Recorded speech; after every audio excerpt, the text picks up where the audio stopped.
Hello, this is Jill from Paper Daisy Crafting. Thank you so much for joining me today. I hope you're having a fabulous day. I'm an independent Stampin' Up demonstrator here in the UK, and I bring you paper crafting projects using Stampin' Up products in order to inspire you, hopefully, to make your own projects. This is our project for today. I made this for a blog hop a little while ago. I think it was a blog hop, I can't remember. So I've got so many projects in the pipeline and whatever. Anyway, this is the project for today. And today, I made this just for you. So it's a sort of an all-purpose card, really. But today I'm going to make it for a good friend of mine, Jez. A lot of you, if you follow me, will know Jez. We do a lot of things jointly. We're both Stampin' Up demos here in the UK. We live quite a long way away from each other, though, so we can't get together very often. But we do communicate online nearly every day.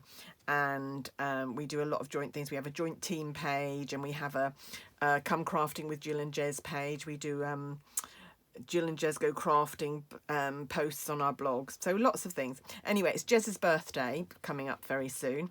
And when I posted this card, she said that she's texted me and said, oh my goodness, I love your card today. So I thought I would make a version of it for her. I'm going to change up the colours because she's a purple girl. So I'm going to use Highland Heather and Coastal Cabana and hope that she likes those colours.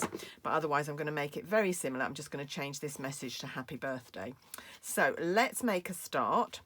What should we do first? Should we do the die cutting first? Let's get everything ready and then we'll just do this bit of blending for the background. So what you need is, first of all, a sheet of A4 basic white cardstock. The thick cardstock would be best because it's going to be the base of your card. We're then going to score it at 15ish, but we're going to cut it down a little bit. So I'm going to score it at 50. No, actually, I'm going to score it where I want it. I'm going to score it at about 13.8 because, and I'll tell you why in a sec, because the dies that we're going to use to frame it, if you cut it to 13.8, you just get that lovely border round. If you cut it to 15, you're going to get a bigger border at the top and the bottom because these dies are really created for the American market and their measurements are different. Their sort of standard measurements are a little bit different to ours. So then I can just go back and I can just trim off the excess piece. So it's a slightly smaller card base than I would normally do, but it's like that and it should be very similar to that. Yeah, there we go, look. So that's our card base. We are then going to do I'm going to do a little bit of stamping first, just the happy birthday. So I've got a little bit of cardstock here. So I'm going to use happy birthday from the Timeless Tulips because that will fit in to the label that I'm going to use, which is this one. And it's the same one as I used on here. It's a stitch label. They're called Tasteful Labels. That's such a useful set.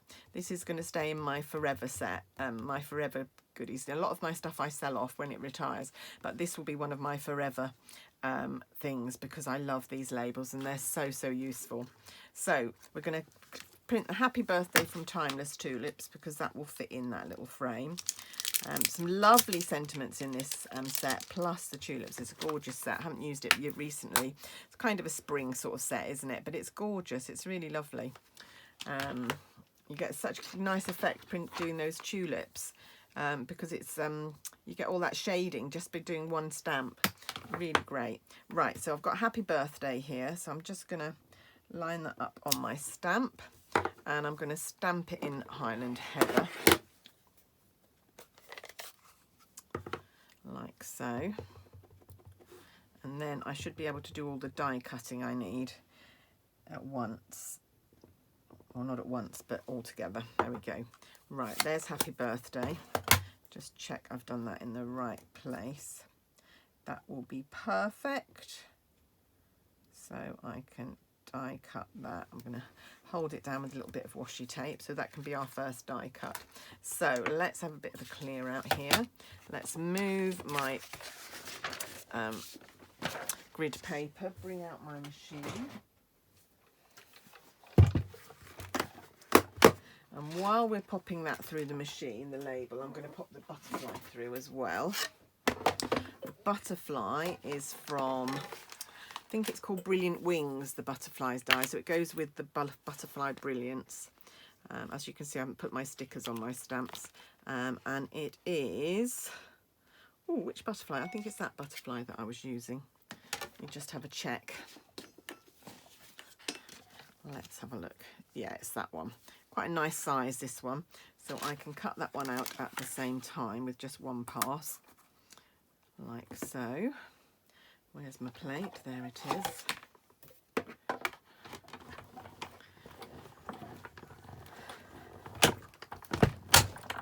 There we go. I was going to say I'll put it through again, but the die has actually come out, so I don't want to do that because it will cut in the wrong place. You can see though that's going to fall out really easily, all those pieces. Look, I only have to just, it's so great when dies do that, when they just fall out. So right, we'll put that to one side, we'll finish that in a minute. Right, I now need another little bit of card to do the background of the butterfly. Get rid of all those bits off my plate. So I'm going to take another little bit of Whisper White, and I need this die. Now this die I can't break apart, so I'm going to have to do the one that I need, which is that one down there, and just put a piece of cardstock over that bit. I don't think my leftover bit cardstock here is going to be quite big enough. No, I'm going to find another bit of Whisper White to do that. I thought that would be enough, that's that one, but it's not quite. Here we go, got another little scrap of basic. I keep calling it Whisper White. We had Whisper White for so long, I can't quite get my head round Basic White. Still a great card though. Oh, is that in line yet? Yeah, that's okay. So if you only want to, actually I'm going to turn this over because you can see I have one of my plates that I use for the blades to go into, and one of them I try and keep fairly clear, although it doesn't always work. Nearly didn't work then because I nearly had it the wrong way up. And then the last thing that we need to die cut is the frame, the stitched frame around my card. This stitched rectangular frame. So I'm using the stitched rectangles, oops, which are here, and I am using the biggest one, and I'm using the fourth one down. So leave two and choose another one. Really great again. There's so many great die sets, honestly. I can understand why people say, oh, I'm broke, because there's so many great things to buy. And again, the stitched rectangles are things that will stay in my collection. Won't ever let them go. It's like the stitched shapes that we had in the previous catalogue. I love those and they're never going to go. Right, I'm going to get some washi tape. And what I've found is that if I put it on my skin, it reduces the stickiness better than if I put it on my clothes. So I'm just going to do that, and I'm going to hold that top one in place. And then I've got another bit of washi tape. Now you could do this die cutting in 2 steps. So you could do the smaller one, and then you could arrange the bigger one around it so that you make sure you've got it in the right place. I'm going to do it in one pass. I'm going to try and eyeball it. I'm not measuring this. I'm just going to try and eyeball it and hope that I've got it in more or less the right place. Good enough for jazz, as they say. There we go. So I'm carefully going to place this on my mat, on my plate, and through we go. Let's hope that that works. It did when I made the card. I only had to do it once when I did the card before, so I'm hoping it will work this time. But things never quite go on camera as we want them to. There we go. Nearly went off the edge of the card there, but it's fine. Right, so let's just remove this. So you can see the stickiness of the washi tape is really reduced if you do it on your hand. I've only just figured that out. I used to put it on my clothes, but depending on what I was wearing, it didn't always work so well. You need something with a lot of loose fibres, really. Right, here we go. So we've got all the bits that we need for our... She says confidently, don't know, there's the 2. So I've got the butterfly. Right, let's just finish poking out all the bits from the butterfly. I might take the pick. Yeah, seeing a lot of my Take Your Pick. I don't know how I lived so long without this tool. I figured I didn't need it, but actually since I've had it, I've used it all the time. It's funny that, isn't it? Convince ourselves. It's like when we moved into our house, we had a space for a dishwasher. And I kept saying to my husband, but we don't need a dishwasher. We've not had one before. We've managed. We don't need a dishwasher. Now I wouldn't be without it. Now I really wouldn't be without a dishwasher. There we go. There. And there's only 2 of us now. When we moved in, there was 5 of us living here. There's only 2 of us now. Actually, not when we moved in. There was only me and my husband and my little girl, because it was 27 years ago we moved into this house. So, right, there we go. Right, the last thing we need to do is the blending on the background. So we're using this mask, which is from, I think it's called Adorning. I've forgotten what it's called. Let me find the pack. No, it's not that pack. It's this one. I've got loads of masks now. Plenty of patterns. Oh, is it that one? Yeah, plenty of patterns. Masks. So plenty of patterns. So, right, I'm going to use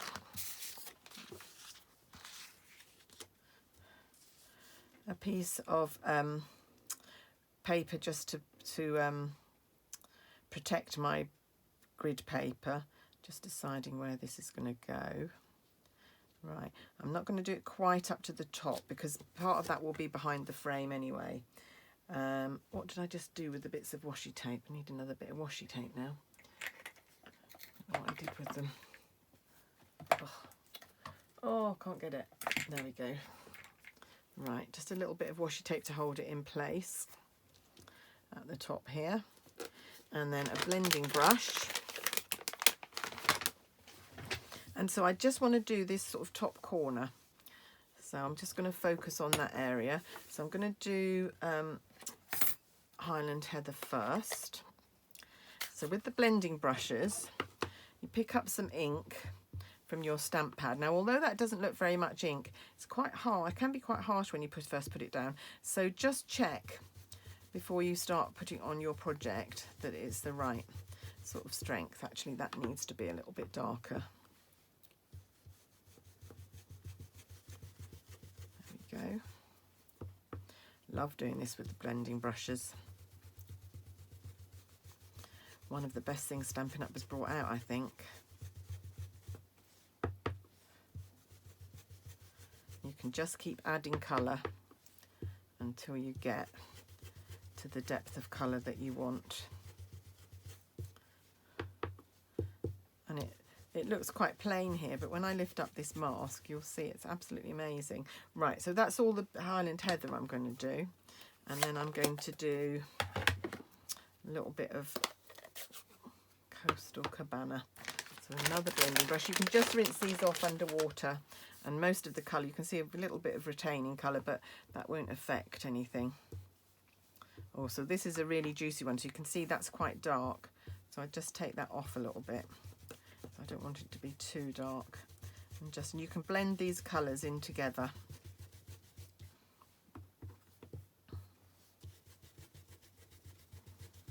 And that, I think, should be enough. Let's hope. Let's lift this up. Look how wonderful that is. Isn't that gorgeous? I just love it. I just think that's so great. Loving, loving, loving these blending brushes and masks. I've got all 3 sets of masks now. I resisted buying any of them to start with, but I've now bought all 3. Right, okay, so what we need to do is we need to position this piece of cardstock, this blend with the background, underneath the frame where we want it to be. So there, or would we like it to be there? So we've got a little bit less, or there. What do you think? Can't hear you all screaming at the camera, at the video, of course. Right, I'm going to put it there. So what I'm going to do is I'm going to mark where, and I'm just going to trim just inside those marks because it can be a little bit smaller because it's going to be behind the frame. There. So pretty, these colours, aren't they? Love it, love it, love it.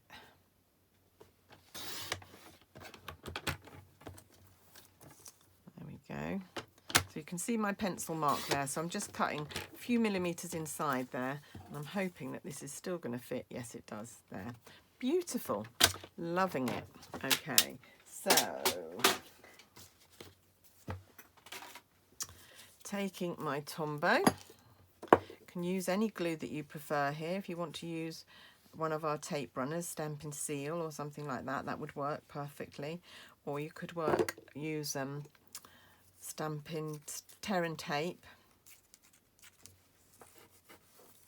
Right, and I'm using my cocktail stick method of smoothing out the glue so that you get it right to the edges, but a very fine line of it.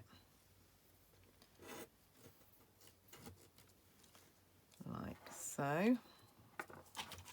And then that is going to go over here. I won't post this video until after the 13th of October because that's when Jez's birthday is. Don't know how old she is, but I know she's younger than me. She never catches me up, sadly. Right, there we go. And then this is going to layer onto our card, and like I said, it's going to fit really nicely onto that slightly shortened card base. So all around the edges. And again, just smooth that glue out so that it is sticking everywhere. So I'm actually only videoing this a couple of days before Jez's birthday, so I really need to get it in the post, which is what galvanised me into action today.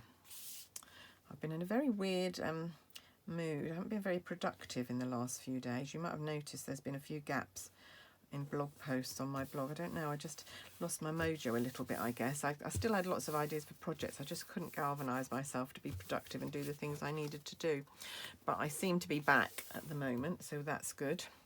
Right, and then we're going to take our butterfly, pop it there. This is the background, so this is just going to go flat.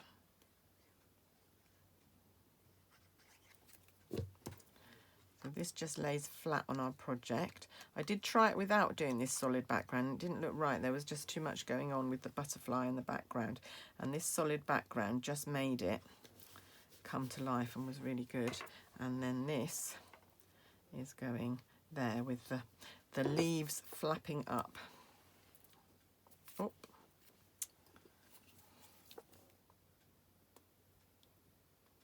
Like so.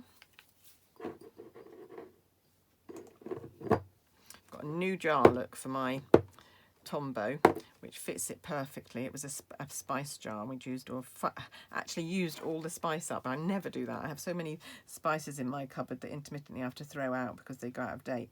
But this was crushed chilies, and we do use a lot of crushed chilies in our cooking, so I'd actually used them all up.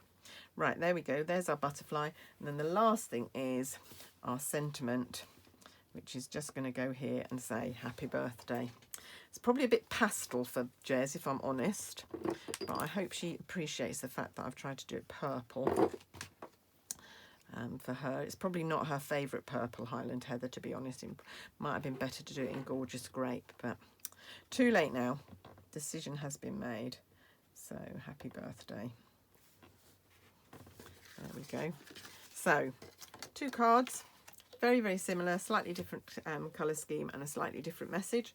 But I hope Jez likes it. I hope she has a fantastic birthday.